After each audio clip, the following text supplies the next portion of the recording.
Hello hi నమస్తే. Welcome to number one news. నేను భాను మేకల. కొన్ని ప్రధాన అంశాలపై ఈరోజు నెంబర్ వన్ న్యూస్ నుంచి అనాలిసిస్ చేసే ప్రయత్నం చేస్తాను. చూద్దాం అసలు ఈరోజు ఏమేమి వార్తలు వచ్చినాయో ఒకసారి. సంక్షేమం అభివృద్ధి, రాష్ట్ర బడ్జెట్లో సమతుల్యత, సూపర్ సిక్స్ అమలుకు నిధులు. బడ్జెట్ పత్రాల బ్యాగ్తో సీఎం చంద్రబాబు, ఉప ముఖ్యమంత్రి పవన్ కళ్యాణ్, ఆర్థిక మంత్రి పయ్యావుల కేశవ్. ఏం బడ్జెట్ ఇది, ఎంత బడ్జెట్ పెట్టారు చూద్దాం ఒకసారి. అసాధారణ ఆలస్యంతో పూర్తి స్థాయి బడ్జెట్. 2.94 లక్షల కోట్లతో పయ్యావుల పద్దు.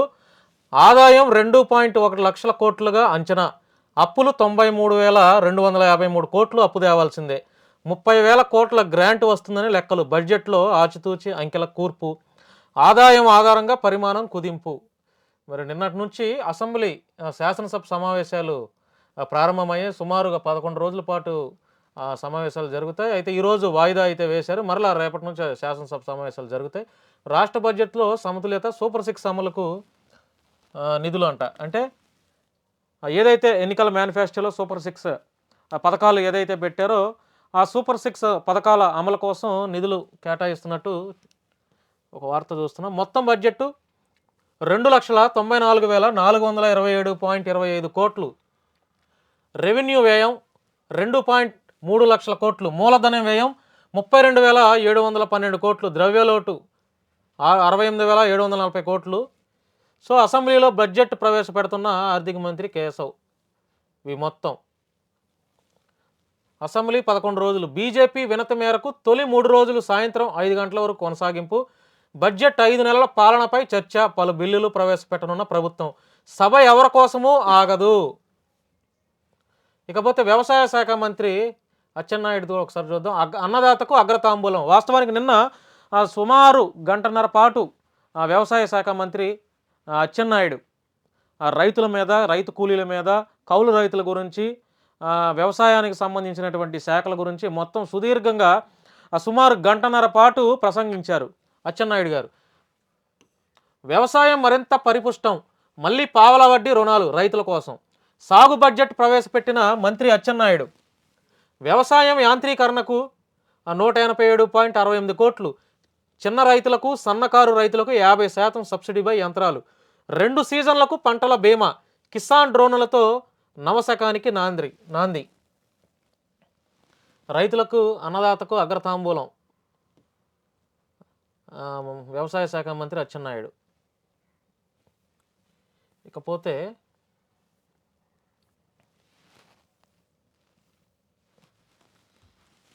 మండలి ముద్దు సభ వద్దు. శాసన మండలికి హాజరైన వైసీపీ శాసనసభకు మాత్రం దూరం. అంటే వైఎస్ఆర్సీపీకి ఎమ్మెల్సీ స్థానాలు ఎక్కువ ఉన్నారు. సో ఆ శాసనసభ సమావేశంలో, అంటే శాసనసభలో కేవలం 11 మాత్రమే ఉన్నారు కాబట్టి, అదే శాసన మండలిలో వీరి సంఖ్యాబలం చాలా ఎక్కువగా ఉంది కాబట్టి శాసన మండలికి వీళ్ళు వెళ్తారు వైసీపీ వాళ్ళు. శాసనసభకు మాత్రం వెళ్ళమని చెప్పి జగన్మోహన్ రెడ్డి అంటున్నటువంటి మాట. పార్టీ భిన్న వైఖరిపై విమర్శలు. తాడేపల్లిలో ఎమ్మెల్యేలతో జగన్ భేటీ. ప్రతిపక్ష నేత హోదా ఇస్తేనే అసెంబ్లీలో మాట్లాడే ఛాన్స్ వస్తుందని వ్యాఖ్య. ప్రతిపక్ష హోదా ఇవ్వట్లేదు కాబట్టి మేము అసెంబ్లీకి రామని చెప్పి అంటున్నారు. కానీ శాసన మండలికి మాత్రం మేము వెళ్తాం, ఎందుకంటే అక్కడ సంఖ్య ఎక్కువ ఉంది కాబట్టి శాసన మండలిలో వెళ్ళి ప్రజల తరపున మేము మా గొంతు వినిపిస్తామని చెప్పి వైఎస్ జగన్మోహన్ రెడ్డి మాజీ ముఖ్యమంత్రి అంటున్నటువంటి మాట.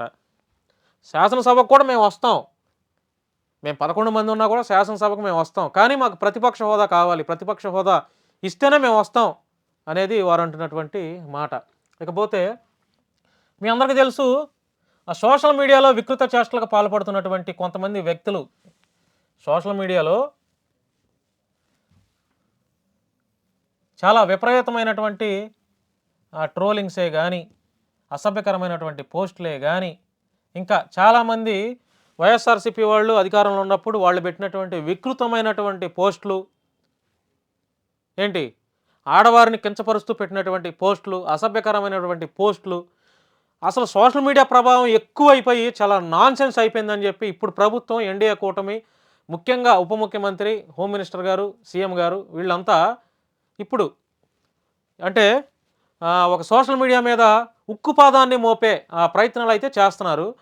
ఆ నేపథ్యంలోనే ఎవరైతే అధికార పార్టీ అప్పుడు వైఎస్ఆర్సీపీ అధికారంలో ఉన్నప్పుడు ఇష్టం వచ్చినట్టు పేటరేగిపోయి ఇష్టం వచ్చినట్టు అసభ్యకరమైన పోస్టులు, మహిళలను కూడా చూడకుండా ఎవరైతే పోస్టులు పెట్టారో వారిని ఇప్పుడు పనిగా పెట్టుకొని ఒక్కొక్కరిని అరెస్టులు చేసుకుంటా ఉన్నారు. అందులో ఎన్డీఏ గవర్నమెంట్‌కి టార్గెట్‌గా ఉన్న వాళ్ళు కొంతమంది ఎవరైతే ఇంటూరు రవి కావచ్చు, వర్రా రవీంద్రారెడ్డి కావచ్చు, దేవేందర్ రెడ్డి కావచ్చు, ఇంకా సోషల్ మీడియాలో చాలామంది అంటే దాదాపుగా ఎన్డీఏ గవర్నమెంట్ 15,000 మంది కార్యకర్తలను సోషల్ మీడియాలో ఎవరైతే అలర్ట్‌గా ఉన్నారో వాళ్ళందరినీ గుర్తించింది. అందులో టాప్ మోస్ట్‌లో ఉన్న వాళ్ళని ఇప్పుడు అరెస్ట్ చేసే పనిలో ఉన్నారు.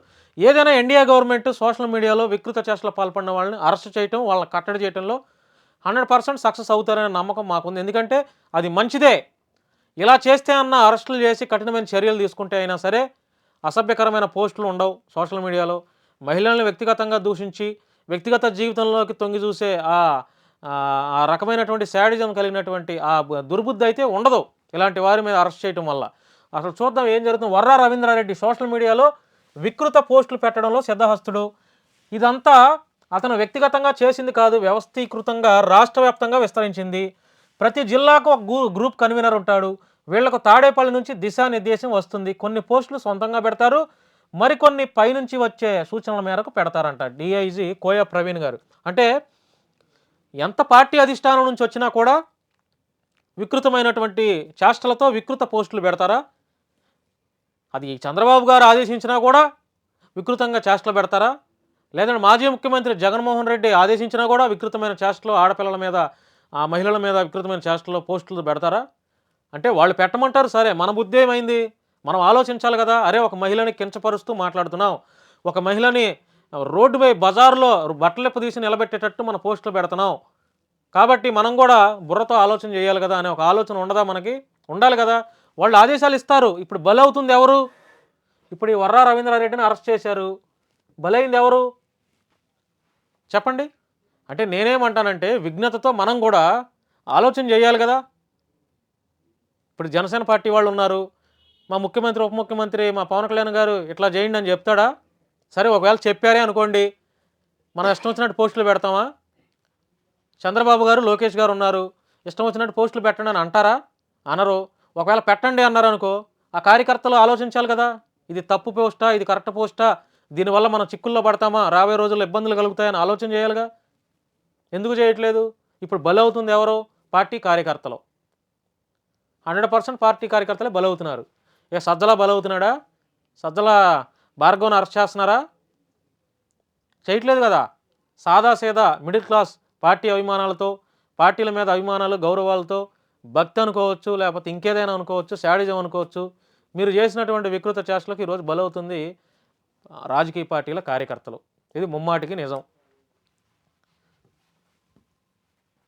వర్రా రవీంద్రారెడ్డి అరెస్టు వివరాలను వెల్లడిస్తున్న డిఐజీ కోయ ప్రవీణ్. సజ్జల డైరెక్షన్ అంట. Sajjala direction, YCP social media action. Sajjala Bhargava Reddy ఆధ్వర్యంలోనే బూతు నీచ పోస్టులు.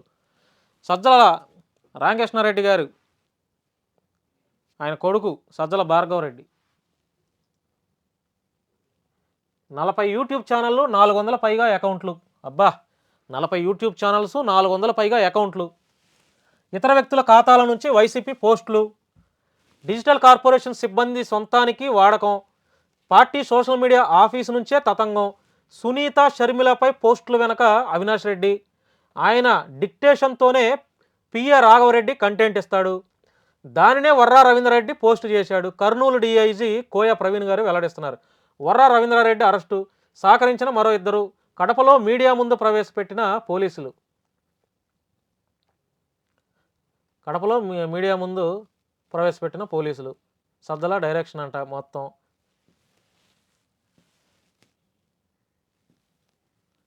అసభ్యకర పోస్టులపై ఉక్కుపాదం. రామ్ గోపాల్ వర్మపై కేసులు. మద్దిపాడు, తుళ్ళూరు స్టేషన్లో నమోదు. సోషల్ మీడియాలో అసభ్య పోస్టులు పెట్టారని ఫిర్యాదు. ఆఖరికి రామ్ గోపాల్ వర్మ కూడా ఇష్టం వచ్చినట్టు మాట్లాడాడు. రామ్ గోపాల్ వర్మ మీద కూడా పోస్టులు పెడుతున్నారు. ఇప్పుడు వైఎస్ఆర్సీపీ వాళ్ళు పోస్టులు పెట్టారని చెప్పి ఇప్పుడున్న ఎన్డీఏ గవర్నమెంట్ కేసులు నమోదు చేస్తుంది. 100% అది యాక్సెప్టెన్సీగా ఉండేటువంటి విషయమే. అట్ ద సేమ్ టైం ఈ రోజుకి కూడా ఎన్డీఏ గవర్నమెంట్లో ఉన్నటువంటి అన్ని పార్టీల కార్యకర్తలు కూడా వైఎస్ఆర్సీపీలో ఉన్నటువంటి మహిళల్ని, మాజీ ముఖ్యమంత్రిని, ఆయన భార్య భారతిని, ఇలా చాలామంది మీద వ్యక్తిగతంగా కూడా ఫోటోలు మార్ఫింగ్ చేసి న్యూడ్ వీడియోలు, న్యూడ్ ఫోటోలు ఇవి కూడా పెడుతున్నారు. ఇప్పుడు ఎన్డీఏ గవర్నమెంట్లో ఉన్నటువంటి రాజకీయ పార్టీల కార్యకర్తలు కూడా వైఎస్ఆర్సీపీ వాళ్ళ మీద అసభ్యకరమైనటువంటి పోస్టులు, మహిళల మీద పోస్టులు పెడుతున్నారు. మరి తప్పు ఎవడు చేసినా తప్పే. చిన్న బిడ్డల మీద అత్యాచారం చేసిన వాడు ఎన్డీఏ గవర్నమెంట్లో ఉన్నటువంటి తెలుగుదేశం వాడు చేసినా తప్పే. చిన్న బిడ్డల మీద అత్యాచారం చేసినటువంటి వాడు జనసేన పార్టీ కార్యకర్త అయినా తప్పే. లేదు, చిన్న బిడ్డల మీద, పసిపిల్లల మీద అత్యాచారం చేసిన వాడు బీజేపీ పార్టీకి చెందిన కార్యకర్త అయినా తప్పే. తప్పు ఎవడు చేసినా తప్పే. చట్టాలందరికీ ఒకటే. కొన్ని విషయాల్లో మాత్రమే వాడు మా అధికార పార్టీ వాడు కాబట్టి అని కొంత ఆచితూసి మాట్లాడతారు, ఆచితూసి చర్యలు తీసుకుంటారు. మరి ఇప్పుడు వైఎస్ఆర్సీపీ మీద ఎన్డీఏ గవర్నమెంట్ వాళ్ళు అక్రమ కేసులు పెట్టినప్పుడు మరి at the same time still ఈ రోజుకి కూడా ఎన్డీఏ గవర్నమెంట్లో ఉన్నటువంటి వాళ్ళు ఇతర ప్రతిపక్ష పార్టీల మీద, మహిళల మీద పోస్టులు పెడుతున్నారు. వారి మీద కూడా చర్యలు తీసుకుంటారా?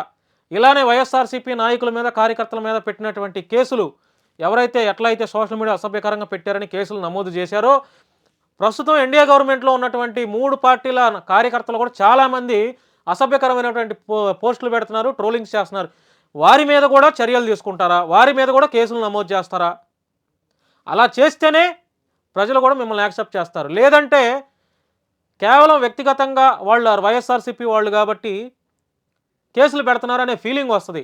లేదు, తప్పు ఎవడు చేసినా తప్పే అనేది కనుక ఎన్డీఏ గవర్నమెంట్లో ఉన్నటువంటి ప్రభుత్వానికి లేకపోతే పెద్దలకి కనుక అనిపిస్తే, ఎన్డీఏ గవర్నమెంట్లో ఉన్న తెలుగుదేశం, జనసేన, బీజేపీ వాళ్ళలో కూడా ఎవరు పెట్టినా కూడా వాళ్ళ మీద కూడా కేసులు నమోదు చేస్తేనే అప్పుడు చక్కగా ప్రజల్లోకి ఒక మంచి వాదన బయటికి వెళ్తుంది.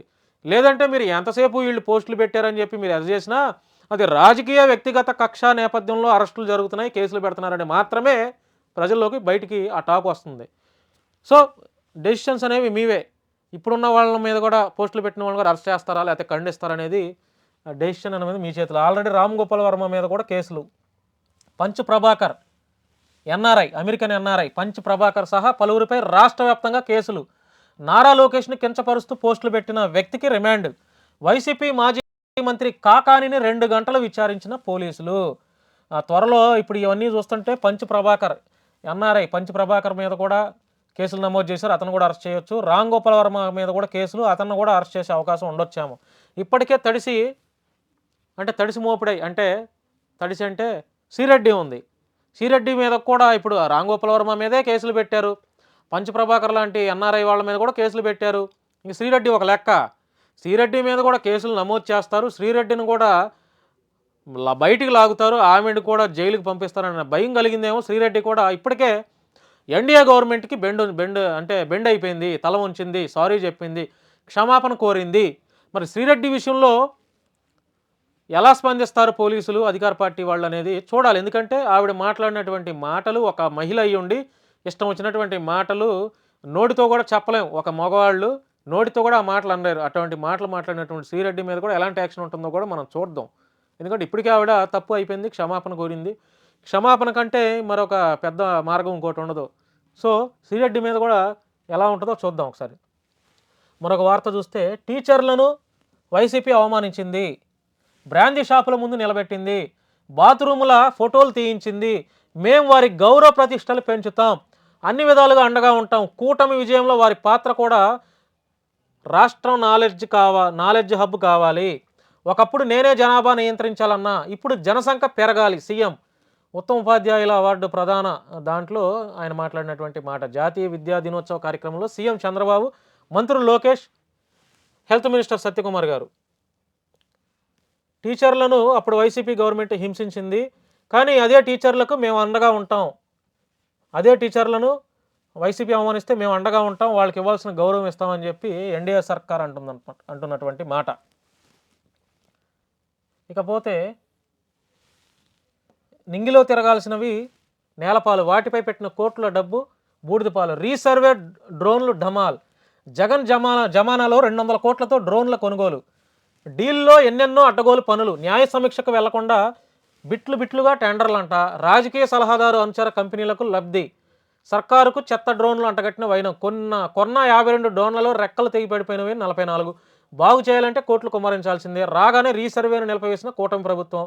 డ్రోన్ల దందాపై దృష్టి పెట్టాలని రైతు సంఘాల వినతి అంట.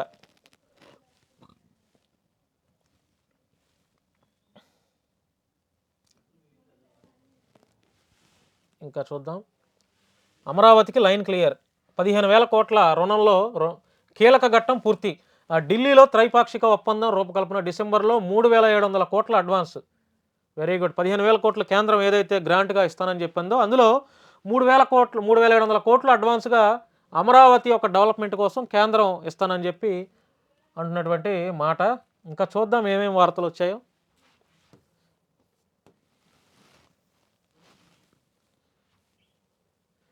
సిజేఐగా జస్టిస్ కన్నా ప్రమాణం. సిజేఐ 50 ఏళ్ల క్రితం కన్నా పెదనాన్నకు ఇందిరా ఆగ్రహంతో సిజేఐ పదవి దూరం.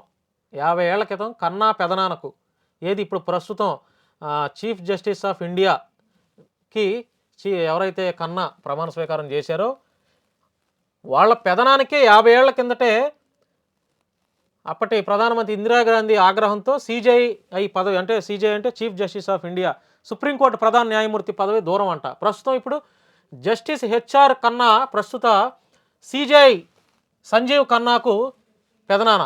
ఇది జస్టిస్ హెచ్ఆర్ కన్నా ప్రస్తుత సిజేఐ సంజీవ్ ఖన్నాకు పెదనానంట. ఓ కేసులో తనకు వ్యతిరేకంగా తీర్పునిచ్చారని అప్పటి ప్రధాని ఇందిరాగాంధీ హెచ్ఆర్ కన్నాకు సిజేఐ పదవి ఇవ్వొద్దని పట్టుబట్టి అనుకున్నది సాధించారు. 1975లో ఎమర్జెన్సీ సమయంలో ప్రాథమిక హక్కులపై నాటి ప్రధాని ఇందిరా ఉక్కుపాదం మోపిన విషయం తెలిసిందే. దీనికి సంబంధించి ఏడీఎం జబల్పూర్ వర్సెస్ శివకాంత్ శుక్లా వ్యాజ్యం సుప్రీంకోర్టు తలుపు తట్టింది. ఎమర్జెన్సీ సమయంలో ప్రాథమిక హక్కులను హరించివేయడం సబబేనా అన్నది ఈ వ్యాజ్యం సారాంశం. ఈ పిటిషన్పై విచారణ జరిపిన జస్టిస్ హెచ్ఆర్ కన్నా ఇందిరా నిర్ణయాన్ని తోసిపుచ్చారు. మైనారిటీ తీర్పుని వెలువరించినా ఎక్కడా ఎలాంటి జంకు లేకుండా ఆయన నిర్భయంగా వ్యవహరించారు.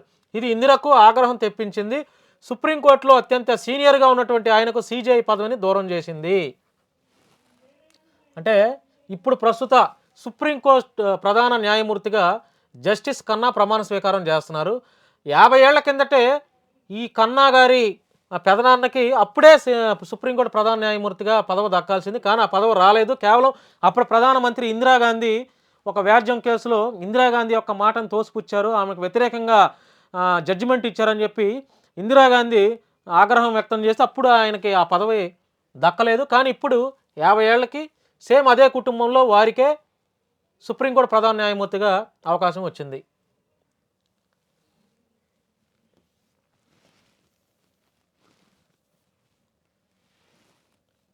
అమరావతికి లైన్ క్లియర్. 15,000 కోట్ల రుణ మంజూరంలో కీలక ఘట్టం పూర్తి.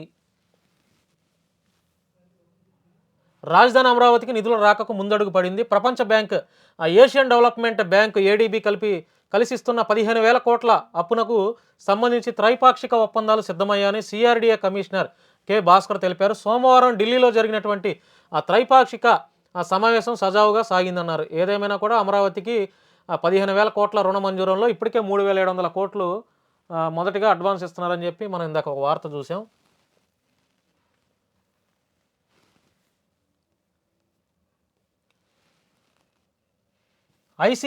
అసెంబ్లీకి వెళ్ళే ధైర్యం లేకుంటే రాజీనామా చేయాలి. వైసీపీ ఎల్పీ మొత్తం రాజీనామా చేయాల్సిందే.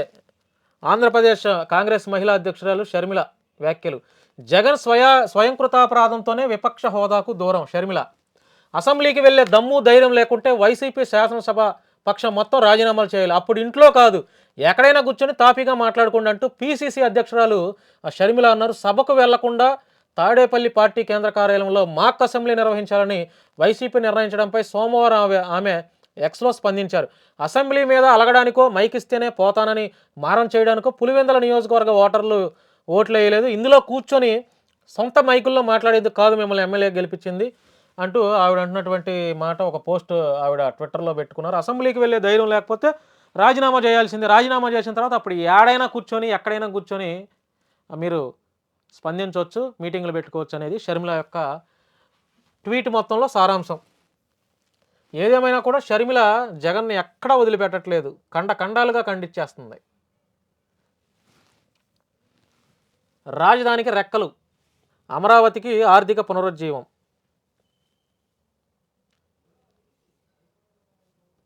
బందర్ పోర్టుకు 150 కోట్లు, కృష్ణా వర్సిటీ విఎంసీకి కూడా నిధులు, కృష్ణా డెల్టాకు 377 కోట్ల కేటాయింపు.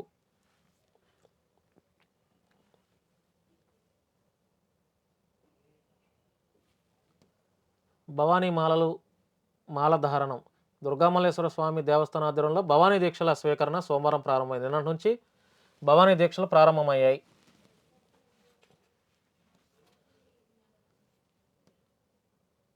ఇంకా మరొక ప్రధాన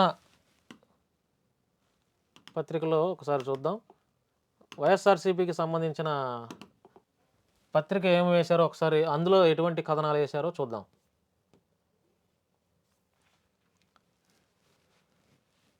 క్యాన్సర్ బాధిత చిన్నారులను పలకరిస్తున్న చైల్డ్ సెలబ్రిటీలు ఖ్యాతి, సాన్విక, సిత్విక్, జాతీయ క్రీడాకారిణి కార్తిక. చిన్నారులతో కలిసి స్టెప్పులు వేస్తున్న బాలలు క్యాన్సర్ పేషెంట్లు.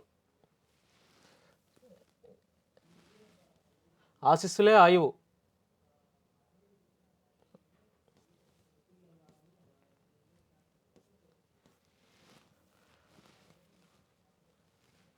హామీలు సూపర్ 6 అమలులో క్లీన్ బౌల్డ్. ఇది వైఎస్ఆర్సీపీలో వచ్చినటువంటి, వైఎస్ఆర్సీపీకి సంబంధించినటువంటి ప్రధాన పత్రికలో వచ్చినటువంటి వార్త. హామీలు సూపర్ 6 అమలులో క్లీన్ బౌల్డ్, డక్అవుట్ అయ్యారు అనేది వాళ్ళు మాటల్లో అంటున్నటువంటి మాట. సూపర్ 6 హామీలకు బడ్జెట్లో మొండి చేయి. మహిళలకు ఉచిత బస్సు, ఆడబిడ్డ నిధి ప్రస్తావనే తేలేదు. రైతు భరోసాకు 10,000 కోట్లు కావాలంటే కేవలం 1000 కోట్లే విధులిచ్చిన వైనం. తల్లికి వందనానికి పంగనామాలు. ఉచిత బస్సుకు ఇంకా స్టార్టింగ్ ట్రబులే. 1 కోటి మందికి నిరుద్యోగ వృత్తి ఎగనామం. గ్యాస్ కోసం 4,000 కోట్లకు గాను 895 కోట్లే.